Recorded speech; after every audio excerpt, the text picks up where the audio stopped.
Story Pranayini. Presentation Fasna Fasal. Editing Fasaluddeen VI. ആരും പിപ്പിക്ക് ലവറൊന്നുമില്ലേ? Step ഇറങ്ങി താഴേക്ക് നടക്കുന്നതിനിടയിലാണ് അവൻ ചോദിച്ചത്. അത് കേട്ട് അവൾ അവനെ തറപ്പിച്ചു നോക്കി. ഓ സോറി, ഞാൻ പിന്ന് അറിയാതെ വിളിച്ചതാ. ഞാൻ ചോദിച്ചതിന് give me the answer. Still single. Are you ready to mingle? ആരെയൊന്ന് പ്രേമിച്ച് നോക്ക്, നല്ല രസമായിരിക്കും. രസമല്ല, സാമ്പാർ. നമ്മുടെ വരുൺ സാറിനെ ഒന്ന് ട്രൈ ചെയ്താലോ? ഒന്ന് പോയടാ, അവൻ വേറെ ആരെയും കിട്ടിയില്ല. എങ്കിൽ ശരി, നീ ഒന്ന് സങ്കല്പിച്ച് നോക്ക്. നീ ഒറ്റയ്ക്ക് റോഡിലൂടെ നടന്നു പോകുന്നു. അതേസമയം ഒരു ചുള്ളം നിനക്ക് നേരെ നടന്നു വരുന്നു. ആ സമയം ഒരു തണുത്ത കാറ്റ് നിങ്ങളെ തഴുകിപ്പോകുന്നു. അപ്പോൾ ഇതേപോലെ ഒരു കണിക്കൊന്ന മരത്തിൽ നിന്ന് കൊന്നപ്പൂ വീഴുന്നു. ആഹാ, എന്താ ഒരു ഫീല്. അവൻ പാർക്കിംഗ് ഏരിയയിലെ കൊന്നമരത്തിലേക്ക് ചൂണ്ടി പറഞ്ഞു. ഹിന്ദി സീരിയലാണെന്ന് തോന്നിയില്ല, അത്രയ്ക്ക് ആർട്ടിഫിഷ്യലായിട്ടുണ്ട്. ഞാൻ പോവാം. അതും പറഞ്ഞവൾ മുന്നോട്ട് നടന്നു. വേണമെങ്കിൽ ഞാൻ ബസ് സ്റ്റാൻഡ് വരെ ആക്കിത്തരാം, എനിക്ക് വണ്ടിയുണ്ട്. വേണ്ട. അവൾ കൈവീശി കാണിച്ച് മുന്നോട്ട് നടന്നു. അതേസമയം വരുൺ സാർ അവൾക്ക് നേരെ നടന്നു വന്നു. ഇനി ഇയാളുടെ ഉപദേശം കൂടി കേട്ട് നിന്നാൽ ഇന്ന് എന്നെ വീട്ടിൽ കയറ്റില്ല. അവൾ വേഗം ഫോണെടുത്ത് ചെവിയിൽ വച്ച് ആരോട് സംസാരിക്കുന്ന പോലെ കാണിച്ച് മുന്നോട്ട് നടന്നു. അവൾ വേഗത്തിൽ നടന്നുവെങ്കിലും സ്റ്റാൻഡ് എത്തും മുമ്പേ ബസ് പോയിരുന്നു. അതോടെ അവളുടെ നടത്തത്തിൻ്റെ സ്പീഡ് കുറച്ചു. സ്റ്റാൻഡിലേക്ക് കയറുന്ന വഴി വലിയൊരു കൊന്നമരമുണ്ട്. അതിൽ നിറയെ പൂക്കളും. വഴി നിറയെ അതിങ്ങനെ കൊഴിഞ്ഞു കിടക്കുന്നുണ്ട്. അപ്പോൾ അവൾക്ക് ഓർമ്മ വന്നത് തരുണിനെയാണ്. മനസ്സിലാക്കിയിടത്തോളം തരുൺ നല്ല കുട്ടിയാണ്. പക്ഷേ ഇന്നത്തെ ഒരു ദിവസത്തെ പരിചയം ഒന്നും ഉറപ്പിക്കാൻ പറ്റില്ല. എന്നാലും ഒരനിയനെ പോലെ അവന് തോന്നുന്നുണ്ട്. അതുകൊണ്ടാണ് അവന് ഫ്രണ്ടാക്കിയതും. അവൾ ഓരോന്നാലോചിച്ച് മുന്നോട്ട് നടന്നു. കൊന്നമരത്തിൻ്റെ മണ്ടയ്ക്ക് നോക്കി നടന്നതിനാൽ നേരെ ആരുടെയോ മേലെയാ ചെന്നിടിച്ചത്. അവൾ തല ഉയർത്തി നോക്കിയെങ്കിലും മൈൻഡ് പോലും ചെയ്യാതെ ഫോണിൽ കാര്യമായി സംസാരിച്ചു പോവുകയാണ്. ജാടത്തെണ്ടി. ഭദ്രം പോകുന്നത് നോക്കി അവൾ മനസ്സിൽ പറഞ്ഞു. ബസ് മിസ്സായതുകൊണ്ട് ഈ കൃഷ്ണഗീതം തന്നെ ശരണം.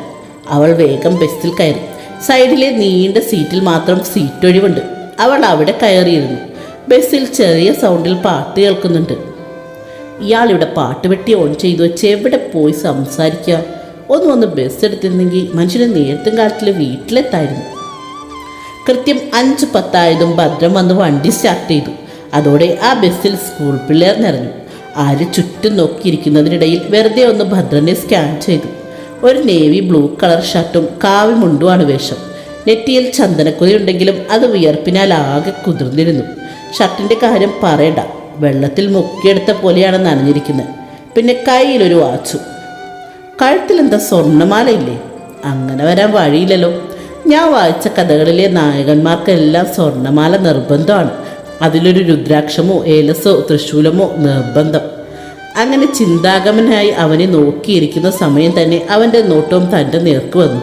ഒരു നിമിഷം തൻ്റെ ഹൃദയം വരെ നിലച്ചു പോയ പോലെ. ഡോറിനരികിൽ ആരെങ്കിലും ഇനി കയറാനുണ്ടോ എന്ന് നോക്കാനായി തിരിഞ്ഞതാണ് ആൾ. ഛേ, അയ്യേ, ഞാൻ മൗത്ത് ലുക്കിംഗ് ഗേളാണെന്ന് വിചാരിച്ചാണ്. അവൾ അവനെ നോക്കി തന്നെയാണ് മനസ്സിൽ പറഞ്ഞത്. ഡി.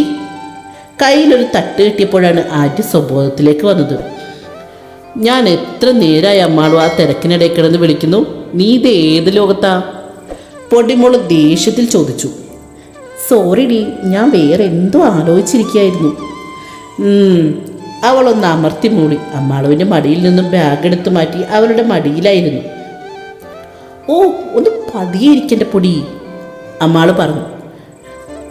എടി, ഈ ലവ് അറ്റ് ഫസ്റ്റ് സൈറ്റിനെ കുറിച്ച് എന്താ നിന്റെ അഭിപ്രായം? കുറച്ച് കഴിഞ്ഞ് അമ്മാള് പൊടിയുടെ കാതിലായി ചോദിച്ചു. എന്ത്? ഫസ്റ്റ് നൈറ്റിനെ കുറിച്ച് എന്താ അഭിപ്രായമെന്നോ? അവളുടെ ശബ്ദം അല്പം ഉയർന്നു പോയിരുന്നു. അതുകൊണ്ട് തന്നെ ഭദ്രനടക്കം ഫ്രണ്ടിലിരിക്കുന്ന എല്ലാവരും അത് കേട്ടു. ഓ, ഇവളെന്നെ നാളം കെടുത്തു. അവൾ മുഖം പൊത്തിക്കൊണ്ട് പൊടിമോളുടെ മറവിലൊളിച്ചു. ശിവ ശിവ, ഇന്നത്തെ പിള്ളേർക്കൊക്കെ നാവിന് ഒരു ലൈസൻസും ഇല്ലാതായി.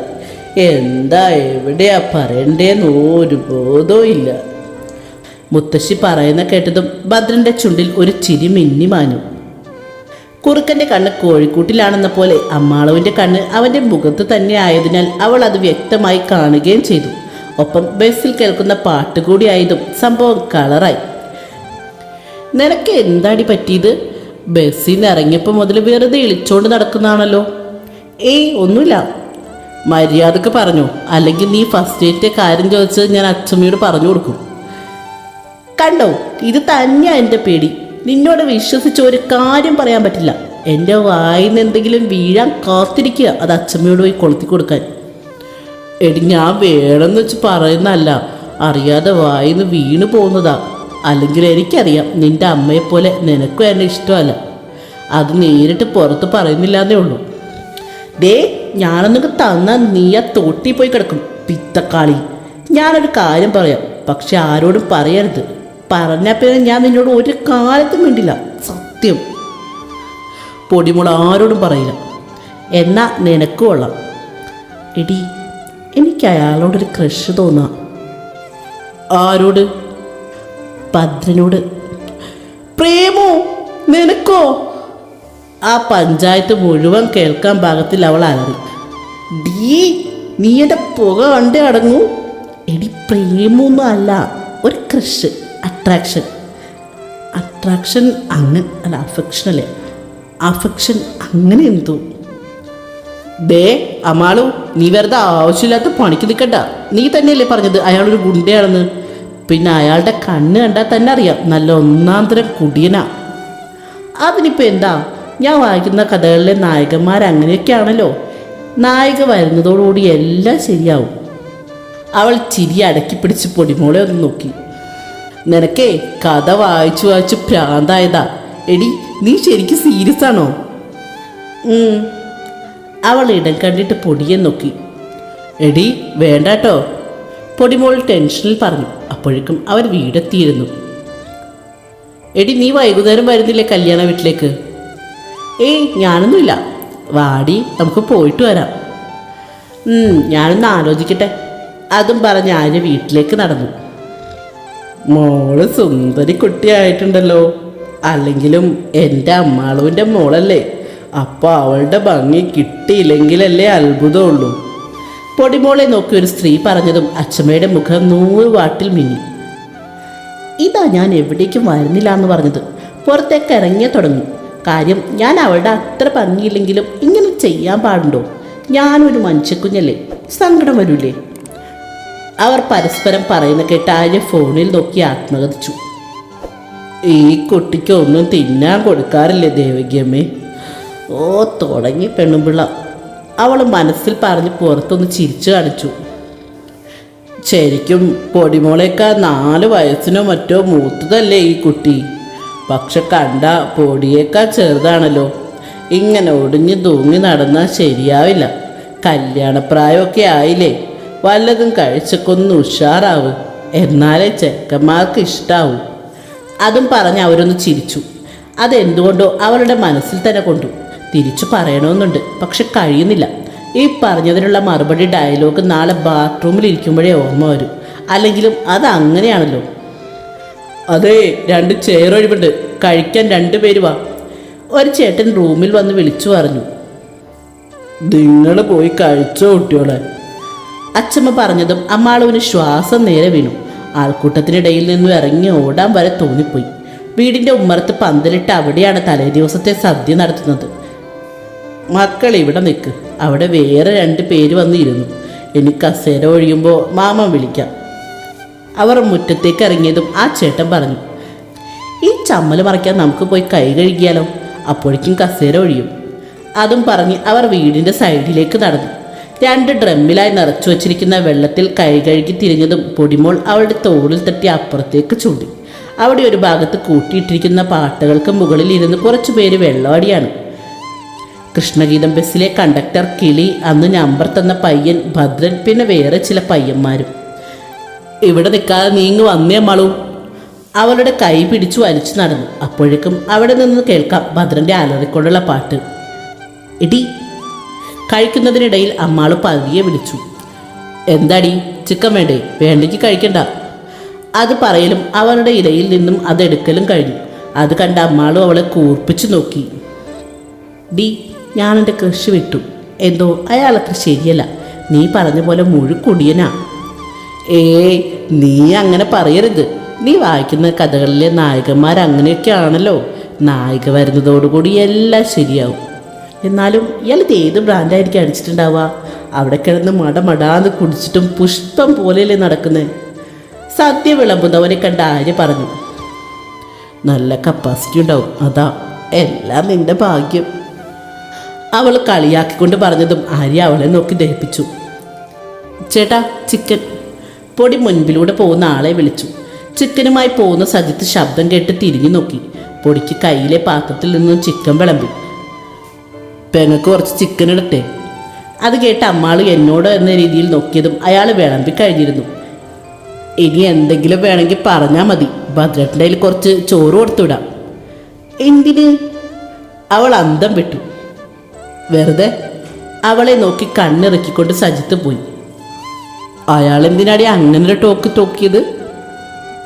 ആവോ, അയാളോട് തന്നെ ചോദിക്കേണ്ടി വരും.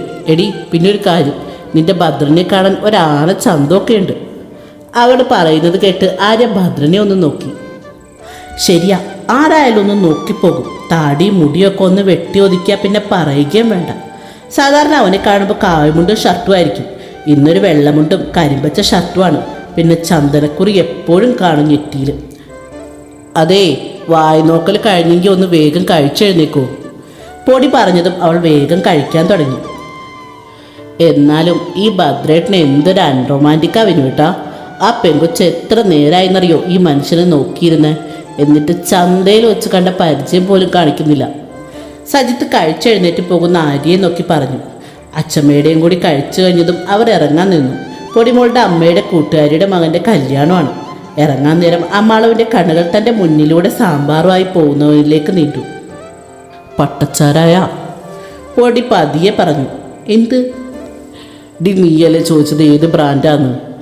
മണം വെച്ച് നോക്കിയ പട്ടച്ചാരായ ആവാനാണ് സാധ്യത. പൊടി ചിരിയോടെ പറഞ്ഞു. എന്നാൽ എന്തിനാ മനുഷ്യ നിങ്ങൾ കുടിയനായത്? അല്ലെങ്കിൽ ഞാൻ നിങ്ങളെ കിട്ടുമായിരുന്നില്ലേ? എന്നാലും എൻ്റെ കഥകളിലെ നായികമാരെ സമ്മതിക്കണം. കുടിയനാണെന്ന് അറിഞ്ഞിട്ട് കെട്ടുന്നുണ്ടല്ലോ. ഓഹ്, റിയലി അപ്രിഷ്യേറ്റ് യു. അവൾ പറയുന്നത് കേട്ട് പൊടി ചിരിച്ചു. എടി അമ്മാളു, നീ ഇങ്ങനെ ഒന്ന് ചിന്തിച്ച് നോക്കിയേ. ഇനി അയാൾക്കൊരു ലിവർ അലിയിക്കുന്ന ഒരു പാസ്റ്റ് ഉണ്ടെങ്കിലോ? അത് കാരണമാണ് കുടിയനായതെങ്കിലോ? പിന്നെ ഇമാതിരി കുടിയന്മാർക്ക് ലിവർ മാത്രമല്ല, അധികം വൈകാതെ കുടലും വൃക്ക ഒക്കെ അലിഞ്ഞു പോകും. ഒന്ന് വേഗം വാ പിള്ളേരെ. കുറച്ചകലെ നിന്ന് അച്ഛമ്മ വിളിച്ചു പറഞ്ഞതും അവർ വേഗത്തിൽ നടന്നു.